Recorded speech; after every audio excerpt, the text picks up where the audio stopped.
Hey, good evening. Lovely to see you all on this summer night. You could have been seeing, what is it, The Smurfs comes out today? But you're here, so I'm so happy to see you all for this program I'm really, really excited about. My name is Beandrea July. I'm a film programmer here at the UCLA Film and Television Archive.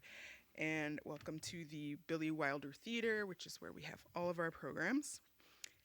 Tonight's screening of Razing Liberty Square and Moonlight is part of our 4-night series called Displacement, Fluctuations of Home. And it's co-presented by UCLA Luskin Institute on Inequality and Democracy, which we're very grateful for. This free screening, as well as all of our year-round programming, is made possible by the generosity of an anonymous donor and our partners here at the Hammer Museum, so we thank them. And we also want to thank Platform UCLA, which is a student group on campus. This series would not be possible without the support of UCLA Luskin Institute on Inequality and Democracy, particularly the input and support of Marisa Lemarand, who was excited about co-presenting this program really from the beginning. I also want to thank Lane Goldzer and Diana King at the Arts Library for sharing the putting the word out about this series. It just so happened that we had both, without consulting each other, been planning a similar kind of series. The UCLA Arts Library has this wonderful on-site exhibition right now called Home and Other Dislocations. So when we discovered that, we're like, we got to collaborate. So they have a wonderful study guide and bibliography on their website. We also have linked to it on our website, cinema.ucla.edu.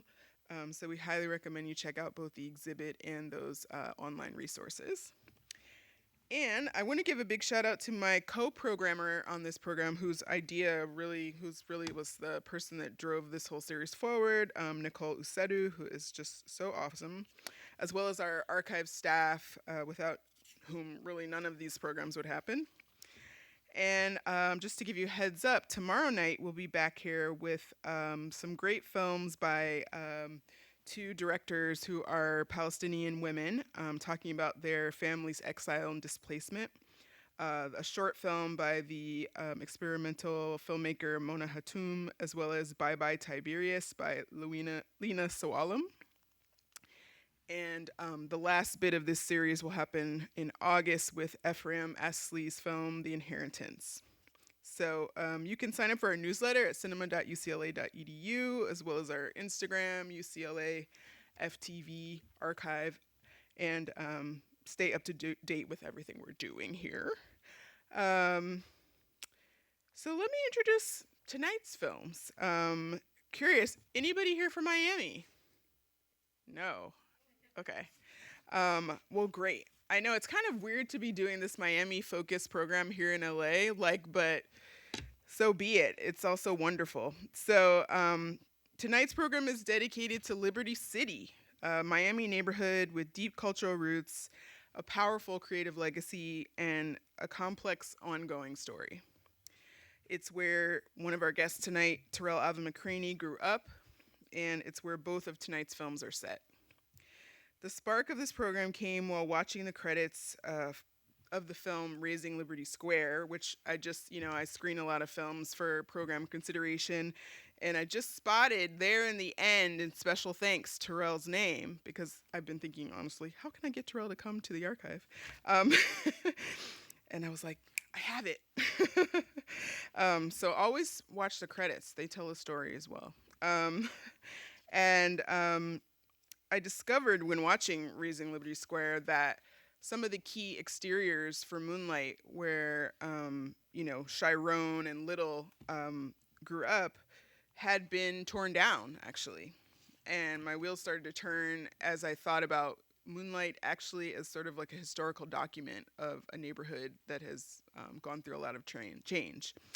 So I wanted to share with you this quote that Tarell gave a while ago when Moonlight first came out about what Liberty City is like. He said, "You know you live in a place with incredible natural beauty, and at the same time you recognize that it can be equally dangerous. There's a silence that permeates that. It's almost like, be quiet, you're beautiful." That tension between beauty and threat, silence and survival runs through both films we'll see tonight. We'll start with Raising Liberty Square, a documentary by Katja Esson that follows the redevelopment of one of the oldest public housing projects in the South. And it's as rising seas threaten Miami's coast, developers have turned inland to higher elevation neighborhoods like Liberty City. And the film was shot over 6 years, verite style. It captures the residents as they resist a $300 million plan that has reshaped the landscape and displaced longtime families from Liberty City. It's a really vivid portrait of climate gentrification in real time, and it's a story that's continuing to unfold as it's like a multi-phase program being enacted by the city. And that documentary runs for 83 minutes. And then we will be right afterward on stage with Tarell Alvin McCraney and Katja Esson. And I'll be moderating a conversation with them. And then we'll have a brief 5-minute intermission and conclude with Moonlight, which of course is adapted from Tarell's play and directed by Barry Jenkins. Told in 3 chapters, it follows Chiron as he navigates coming of age, masculinity, and love. And though these 2 films are really different in form, one's nonfiction, one's fiction, and they were released 7 years apart, I think tonight you'll see that these films are actually in deep conversation with each other. And I'm really excited to explore that with you tonight. So thank you again for coming out. Just a quick house note. So you're welcome to take photos or videos before or after the screening, but please refrain during the films. Please also silence and put away your phones and devices during the films. When your phantom ham starts to come out to open up just resist. Just remember this moment and say, no, I'm stronger than my phone. And if you want to share about your experience tonight, please tag us on Instagram, UCLA FTV Archive. You can also leave reviews on Letterboxd and say that you saw the films here. That all helps with future programming. So without further ado, enjoy Raising Liberty Square. Okay, I just want to read the bios of our wonderful guests, and then we'll get right into the Q&A. Give it up for Raising Liberty Square.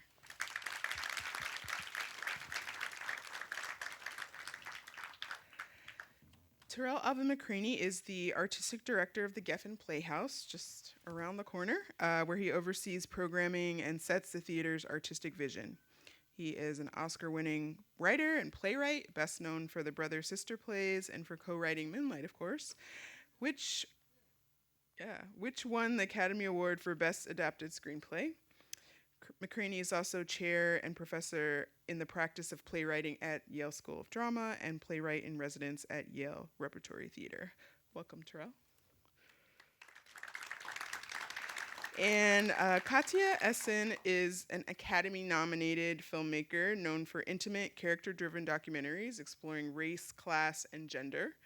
For Raising Liberty Square, she was awarded a special citation by the Knight Foundation's Esserman Knight Journalism Awards in 2024. Her credits are many and include the series Backroads USA, American Rivers, Sky Dancer, all of which appeared on PBS and Arte, a German public station, the PBS in Germany, and as well as Fairy Tales, which appeared on HBO. Her films have been supported by the NEA, RIP, Sundance, and the Ford Foundation. Welcome them both to the stage. Okay. Well, thank you all for being here. It's really lovely to have you. And Katja, we've been talking about you're in the middle of what you're calling the Impact Campaign, which is an aspect of socially driven documentaries where you go around and use the film for good. So I'm curious about what the impact of the film has been. It came out in 2023, it's a couple years later, and this revitalization program continues its various phases. So what are some of the impacts that you've seen coming out of the film? Wow, you're starting with a very Well, you just, I believe a little birdie told me there was a story up here that you just Oh, learned.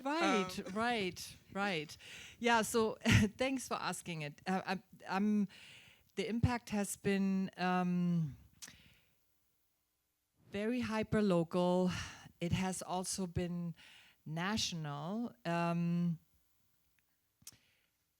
Miami, we I mean, oh God, it's like because we it has been now, yeah, 1.5 years that the film is being used as a tool by organizations to affect change. In Miami, the first thing it did, it drew attention to what's going on in Liberty Square, and we got some press for the first time talking about what was really happening. Um, uh, it affected these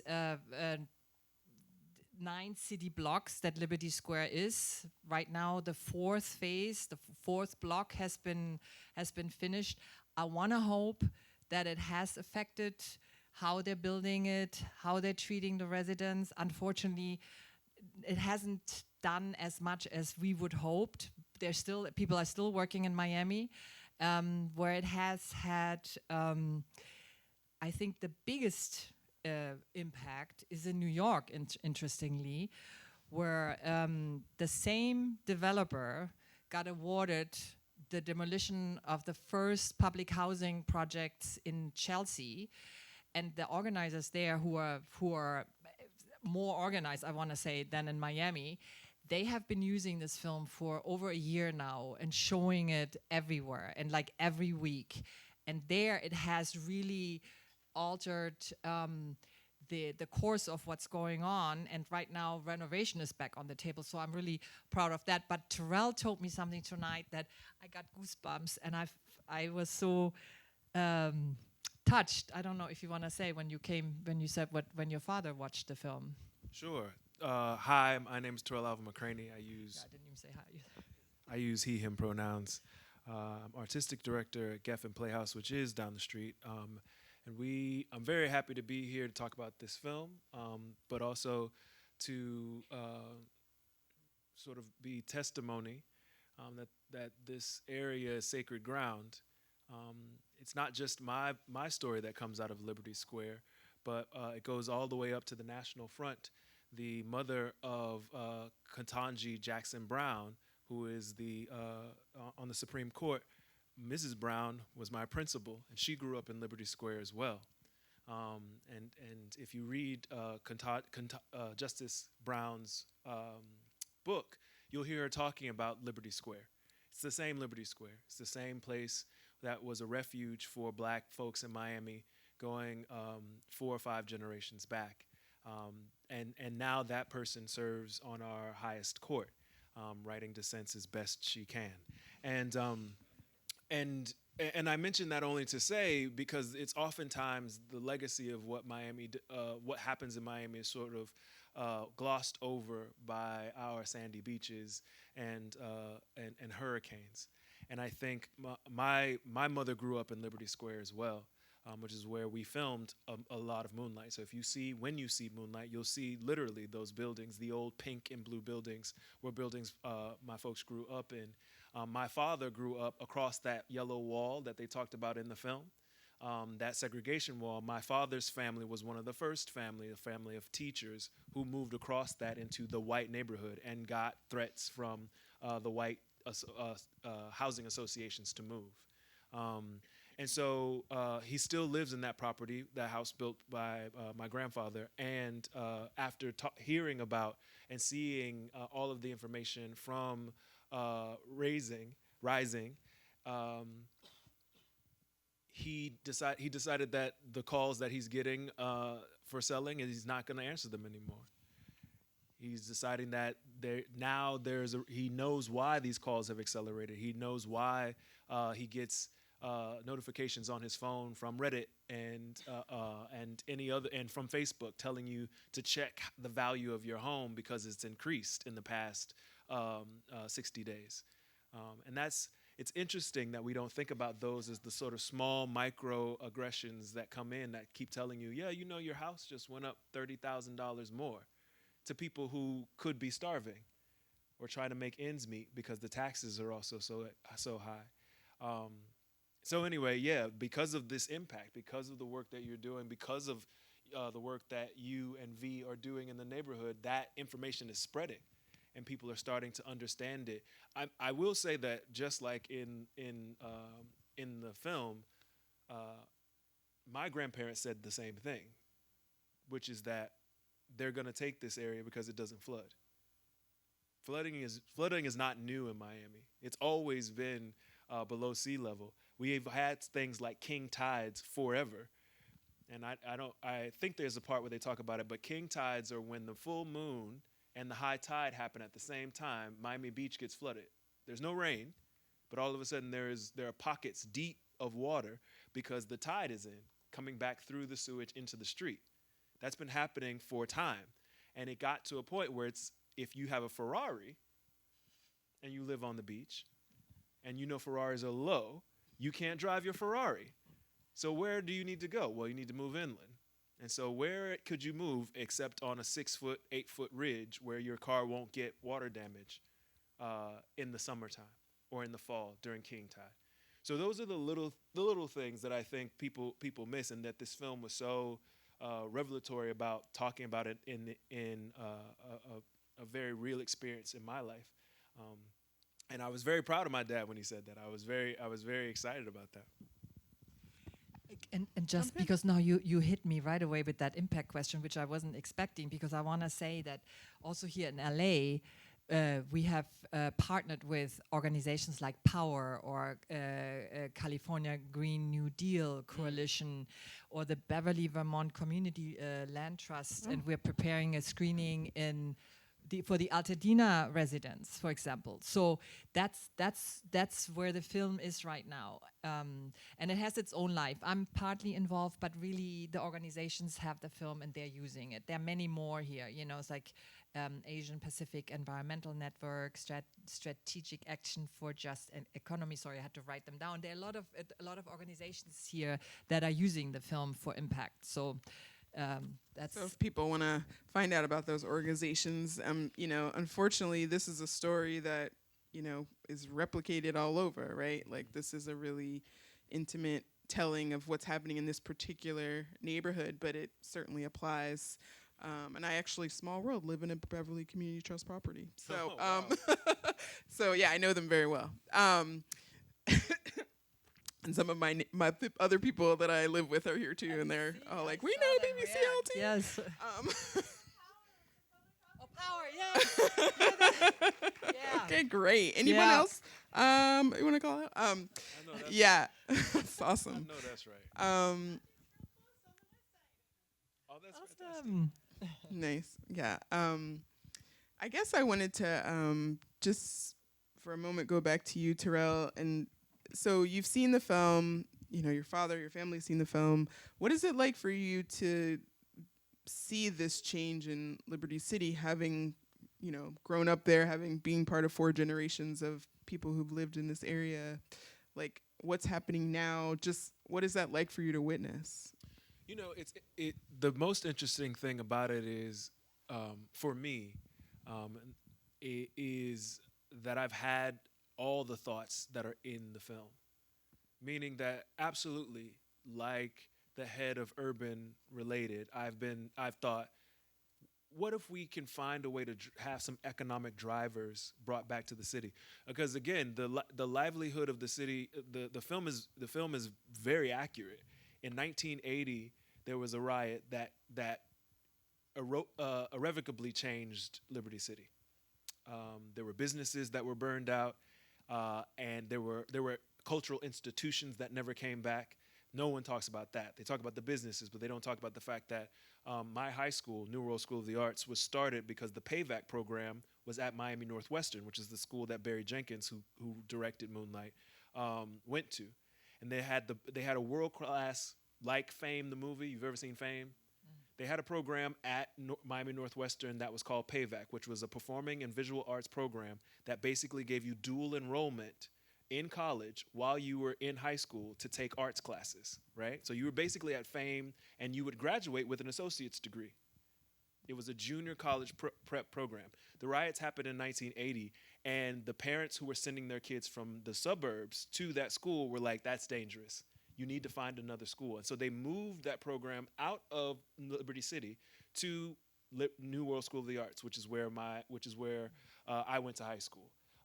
And they moved it downtown because that would be thought as more safe, which we can have a whole bunch of conversations about that. But that's how damaging those riots were, that uprising was at that time. And it funneled business culture away from Liberty City so long that it served to drive once a prominent shining example of how public housing can work into what Related found in the late 90s, early aughts, when it was when this county wanted to revitalize it. So as a kid growing up there, I was always like, yeah, what can't we have better buildings? Like, what if, like, I'm looking at areas like Brickell, areas like even South Beach. I know people think South Beaches always look like that, but you'd be surprised to know that it used to be home for the aged and for folks who were suffering from addiction. And it was dangerous to go to South Point. But I'm watching these areas get revitalized, and Johnny Versace moving into 12th and Ocean, right? And wondering why my neighborhood isn't benefiting from that, and wondering when. So there's a lot of promise coming in with a person when someone like Related comes in and goes, we're going to help revitalize this neighborhood in a very specific way. But I'm also the same person who had to watch other family members and cousins and friends get moved out of Scott Project all the way down to Florida City and never be able to return to their home, which is another housing project in Liberty City. So it was one of those things where you're growing up and you want to be as optimistic as you can, but you're also seeing prime examples of it. And what I love about this is that you don't walk away with any answers, which is, I think, a lot of what I feel. And I would reckon a lot of folks who are from Liberty City feel right now, especially from Liberty Square, even those elders who are watching a neighborhood that they really wanted. They hoped that this would revitalize things. And now they're walking away with more questions than answers.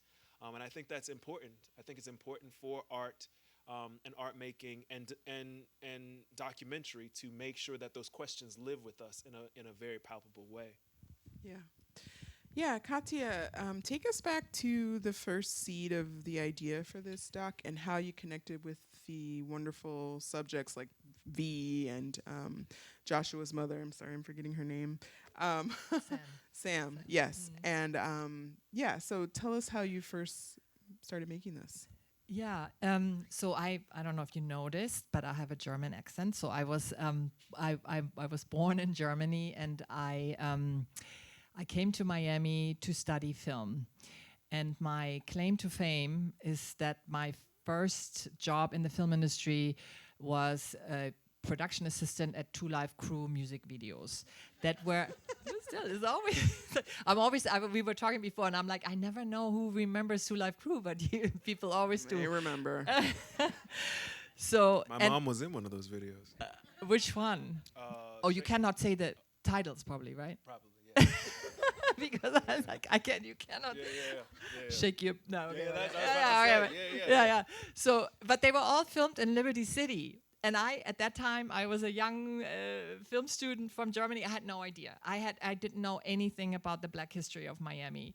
And then I went to New York for many years and that's where I started doing documentaries. But I always loved Miami. And finally, I came back in 2016.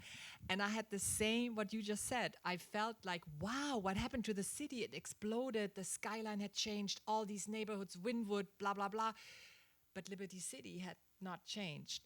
But I only knew about that because of Moonlight, because Moonlight had come out, and I had seen, of course, Moonlight and loved it. And I was like, wait a second, how can I have lived so many years in Miami before? And I had no idea about this place, about this neighborhood, about the history. And then I learned that this housing development where Moonlight plays was slated to be razed to the ground, to be torn down. And the European in me said, because at that point I knew it is one of the oldest or the oldest. I think historians are still fighting about this. Yeah, it's still they can't figure out the oldest segregated public housing project in the country. And I said, huh? How can they tear this down? This is history. So I picked up my camera and I wanted to preserve something. I went with a pure historical interest at first, and I wanted to preserve this history. And I started filming. I kind of discovered for myself the Hampton House. That's where I met Dr. Pinkney, one of the elders, who put me under her wings and used me totally to make like free videos for everybody and it was great. But she opened the doors for me, and that also, it's like, and I was funny. I mean, I've been in this country since '87, but everybody always introduced me. This is Katja, the German filmmaker, because it was better to be German in in Liberty City. So that's how I slowly got introduced to the community, and by also then doing all these films and videos for churches and for the school for free, I got connected with people. And that's when I got educated, and people said, yeah, the history is incredible, but we're also on the highest and driest, one of the highest and driest areas in Miami. And what's happening here right now is something called climate gentrification. And that was a term I'd never heard before. It was coined in Miami, and the film took a completely different direction. Yeah.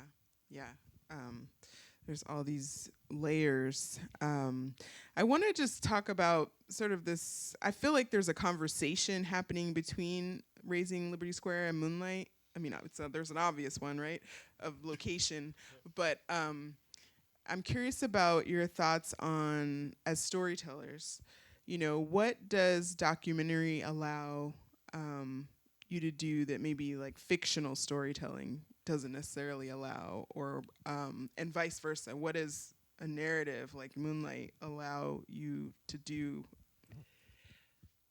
Yeah, I did in all the documentary work. I also had this desire to play God, so to speak, at one point, and I wanted to be in control of the stories. I wanted to write the story. I wanted to tell the story completely. So I adapted a short story from Hanan al-Sheikh, and after I finished that short film, that fiction short film, that's when I really fell in love with documentary. And I realized for myself that I try to create emotion while I'm writing the script. Mm-hmm. Then you try to create emotion on the set with the actors, and then you have to create it again in the editing room, right?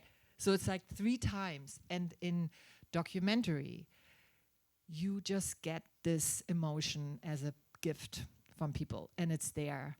And it's also you're not in control, It's and this is what happened with actually all the films, but also this one. At one point, the film tells you where it wants to go, and you follow. So that's an amazing journey, and you don't know where you're going, So that's documentary. Yeah. But fiction has other. Oh, listen, I as much as people think of me as a filmmaker, I think of myself as a writer. And people who have ever collaborated with me as a writer will tell you, Steven Soderbergh, Barry Jenkins, anybody I've ever written a film, even in television, I sort of hand you the script and run. I'm sort of like, here you go, because I don't want to deal with this thing you're talking about, which is like, I put this emotion into this script. I hope you understand it. I'm here to call and talk about it. You talk to whether or not you can get it out of the actors, and then when you go in the editing room, God be with you, right? Like, because it's like, because I'd rather, theater is my first love, and very much like documentary, I do not control those actors going out on stage. Every night they do something with you all that is completely new and can take all kinds of twists and turns, and I just have to be like, okay, all right, well, we're here for the ride. So it is not fun for me, and it's never been fun for me to be in control in that way. I know, and I prefer the collaboration of it, which is to say, ask Barry how many times I showed up to Moonlight. I mean, I showed up when we were like casting. I was like, yes, that kid from Norland is great, and anything else, I was like, bless you, like you got it. Yeah, I trust you enough to do it. So. Yeah, I don't know how you do documentary because I can't because what you do is setting up circumstances so that people can tell their story, and sometimes you're waiting on Job. You know what I mean? You're Job waiting on the Lord.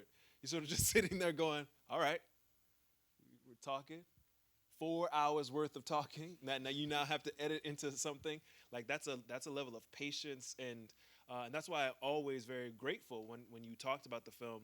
And I know very early on. Katja brought me into Enid Pickney's house, and they were like, "We're gonna do this film." I was like, "Great." They're like, "We would love your." I was like, "I'm gonna support and love you, but there's nothing you want me to do because I don't have the patience to sit through." My aunt, who lived in Liberty Square at the time, could talk for hours about the problems, just hours. You even have footage of that. Mm-hmm. I don't have the patience. I love her. I love her to death. There's no way I'm sitting there being like, yeah, tell me about Liberty Square. No, I'm not doing it. So there's a level of patience and grace and generosity there that sorry, I should use my mic. Sorry for my friends who have a hard time hearing. That was my bad. Appreciate your patience with me. But I appreciate the gift of that, which is a real genuine endeavor to have people open up about their lives and then editing to the best of your ability the arc of that of those stories. And if I can tell one more story about this, we filmed during COVID, so we got a little delayed, and I kind of was watching Aaron the whole time working for Related. And from time to time, I would ask him, I said, how much longer are you gonna? And he's like, no. And I was waiting for him to quit, but he wouldn't. And then I said, okay, we have to. But I had we really didn't have an ending, And then he came to me. He said, I can't do it anymore. I'm gonna quit. I'm like, okay. And then I said, all right, we need 6 more months, please, for we have to push post because I knew we needed that. We needed him to quit, in the film. But it was a gamble. I didn't know when he, I just felt, I knew he would quit one day. And he did. Thank you, Aaron. Actually... Thank you, Aaron. Yes, thank you, Aaron. Aaron is actually his story really kind of stuck with me and sort of pulled on my, I guess, heartstrings because you can, obviously, he's a son of Liberty City. Yeah. He seems to genuinely care. And he's sort of, one could argue, naive or optimistic, depending on your point of view. And he ends up quitting. But he does, it's like this sort of loss of hope. And I wonder how you think about Aaron as a character, like in the film. What role does he play, and how do you think about him? Well, I always felt. Aaron for me was. They were everybody was incredibly brave, but Aaron. It was always hard for me to see Aaron and Valencia side by side because they're friends. They grew up in the same. You saw, they played together, or their grandmothers. They went to the same churches exactly. And Valencia went this way, and it was so easy to love her and to support her. It is so clear that she's on the right side of history, right? And Aaron wants, but they both want the same thing. Absolutely. Like you were talking, they want the same thing for their neighborhood. But Aaron got so much flack, especially in Miami, also in other communities. They always, people, in Miami, they were extremely hard on him. And that was the reason why he agreed to be in the film, because I kept checking in with everybody, after it took 6 years, I'm like, so are you still okay? Why? And Aaron wanted to tell his story and his side of the story. But that's how I feel, when the the protagonist traveled with us a lot, you know, in New York at the Human Rights Film Festival, and it was always Aaron that kind of got not attacked, but he got the tough questions, you know. People would yeah. So I feel very, in a way, protective of him. But he, and I always, I don't know where you said that, but you said something, you know, Aaron, you said he's naive. He said this idea of seat at the table, and you said at one point, you know, they give you a seat, but they don't give you the fork and knife. Oh, you remember? yeah. So it's like that. I always had to, you know, that I don't know. You said that very early on, and I always had to think about that with Aaron. You know, the belief that they can actually really, that he can do something, and then the disillusionment, you know, that he was just used, really. Well, I will say the fact that there are some residents who actually were able to move into that project is progress. Not the kind of progress that we want, but the fact that, again, not 10 blocks away, it's not even a mile away, another project was razed to the ground, and no percentage of Scott Carver projects came back. No percent, right? So the fact that there were residents in Liberty Square that were able to come back to mixed use properties is progress. And I reckon that if Aaron was not there, that would not have been the case. I really do believe that. If him and folks like him advocating, showing up, really keeping pressure on, keeping media pressure on, that would not have happened. And so, you know, it's again, yes, that is not enough, right? People who had homes there and history there should have homes and history there, right? But the fact that it was able to happen at all, especially in a climate where what's interesting, another tidbit is this: there were more than just those three housing projects in that area. There's Scott projects. There's Lincoln Field, where Trina grew up. Shout out to Trina, the baddest, if you know. If you know, you know. And there's Liberty Square, and then there's Knight Manor, where Northwestern expanded to. And I grew up for a time in Knight Manor. And Knight Manor was taken over very early, around 89, and it was razed to the ground. And we all received vouchers to move to Homestead. Now, I lived from Homestead from 1989 till 1992. Why did I live there till 92? Exactly. There was a hurricane, Category 5, named Andrew, that came and wiped out Homestead, where I moved. So I had to move back to Liberty City, and that was the only reason why we moved back to Liberty Square. And so this process of moving people out of their home so you can tear it down and give it over to prosperity is not new in that area. And so the fact that even now with let's be clear, the related buildings are better than what Liberty Square was at the time. They had deteriorated to a point where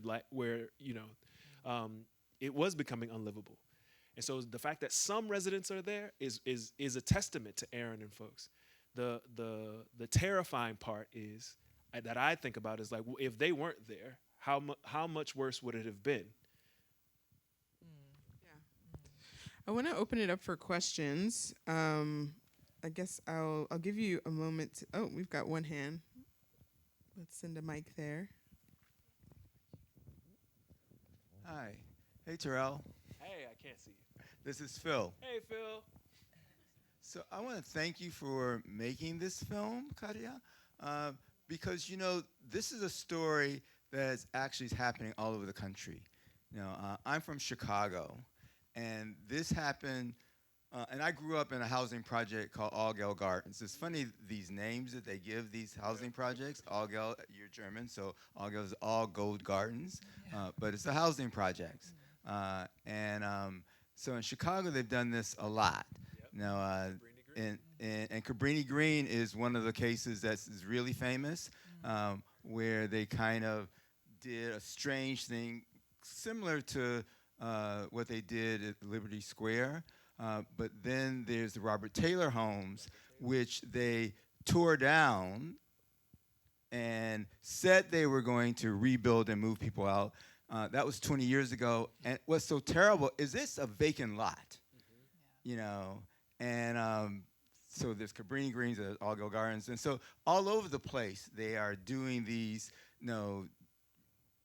gentrifications to help people, and they never help people, And the interesting thing is that it's never the plan to really help the people that are there, and I was really happy that this told that story, and particularly that it's not about us, and it was never about us. It was a land grab, as they all are land grabs. So thank you for telling that story, and it does have universal reality, actually all over the country with how people of color are being displaced, and what they forget is that community is important.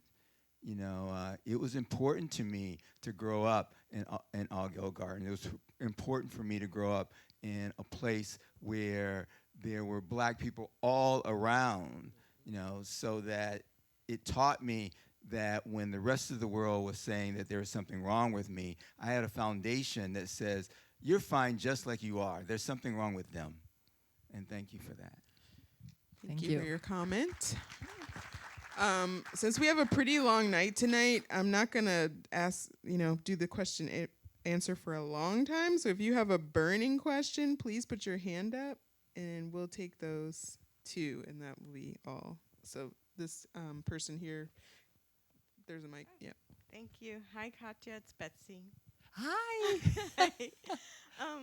I love the film, and I teach the film in class. I also wanted to hear more about editing and your editing process, because 6 years is a long time. And I can only imagine how, the editing changed throughout the process. Yeah, and I'm gonna try to be short, but that's a great question because we're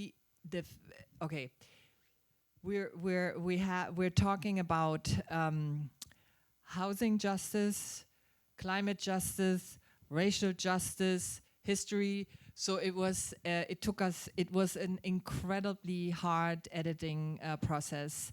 It was incredibly hard also to get funding with rough cuts and parts of the film, because funders would say, you have to decide, what is this? Is this a housing? Is this a gentrification film, which we really don't want because there are so many already, or is this a film about climate? You have to decide. But I knew somehow deep inside that it belonged together, and then we wove it together, but it was incredibly hard. It took us, I think, 2 years, really. We kept filming also, but it was incredibly hard, and it took us a couple of editors also, I have to say. We had like 3 editors. Yeah. There was a question over here. Hi. I just want to say I'm an organizer at Power, and I'm here with 2 residents from Mar Vista Gardens, which is the only public housing site on this side of the city. And just like how impactful this film has been for us and for our members who are all public housing residents, we are currently working with a group of residents at William Mead Homes, which is right by Chinatown. And that one is up for demolition right now. They're planning the demolition, same thing through a RAD conversion. And one of the things I really love about this film is that it really makes the connection between these redevelopment projects and the gentrification of the area. Because a lot of the times, and this is William Mead will be the 3rd project that they demolish and convert in LA. The first 2 were Jordan Downs, which is like Liberty Square, still in process, because these things take years and years and years. The other one was Rose Hill Courts, which only had 100 units, so that one they did faster. But Chinatown, which is a neighborhood that's already been displaced once in LA by the construction of Union Station, is one of the neighborhoods that has the most gentrification pressures on it in the city. And we are just now starting to make the connection with that community that, like, hey, some of that is coming from this project. And so we've been able to kind of like use this documentary from a neighborhood that's just next door to make that connection and just bridge the relationship between communities to understand that like all of this is connected and we are all under attack by this like speculative development. So yeah, I don't know. I just wanted to thank you. I've spoken a lot with your impact producer because she shared the movie with us or the film with us. But yeah, I just wanted to thank you. It's been like a really useful tool for us. Thank you for saying that. That also answers some of the impact question that you asked at the beginning, where I was like, thank you. I think you answered it very well. Okay. So we're gonna transition into Moonlight shortly. We'll do an intermission in a minute here, but I want to ask Tarell. Well, first I just want to selfishly say I would love to see in Moonlight Black Boys Look Blue stand up as a play. I don't know how you feel about that, and if you want to talk about it, I'd love to hear that. But no pressure either way. Sure. But I wonder if you could give a little. We all have heard of Moonlight, of course, but if you want to say a few words about the film as we go into watching it. It's a film. Or about your experience, because you wrote in Moonlight Black Boys Look Blue, right out of college, right? Yeah, so the original script for In Moonlight Black Boys Look Blue, I wrote in 2003. My mother had passed away from AIDS-related complications. And I wanted to write quickly because the memories of growing up were going out of my head. And so I was like, let me get these down very fast. But I always wrote it as a short or medium length, as you would call it now. But back then, you could make a short that was 30 minutes. And so you didn't write it as a play, you wrote it as a no, it was never screenplay. a play. The only play there was a play that I did write at that same time, which I submitted both and got into the Yale School of Drama is a play called Brother Size, which we just did at Geffen, and we'll be doing that play again at the Shed this fall. But those are the two companion pieces that I wrote at the same time. I wrote In Moonlight and I wrote Brother Size. And then, 10 years? Yeah, 2003, 2013. Yeah, so it was 10 years later, Barry Jenkins got a hold of that script from Andrew Hevia, who I know also was very helpful in this film, getting some funding, I think. He might have not said it out loud, but he certainly talked to the people at Catalyst and was like, hey. Yeah. Oh, that's how we got into because that one came out of the blue. Okay, now I know. I have to. Listen, I did not know. Nothing happens out of the blue in Miami. Oh. Everything is like, shh, hey, you know that. I was like, yeah. So there's a level of. So Andrew Hevia was a filmmaker in Miami as well. Now he lives here. He lives here now, but he was working with Barry on another piece.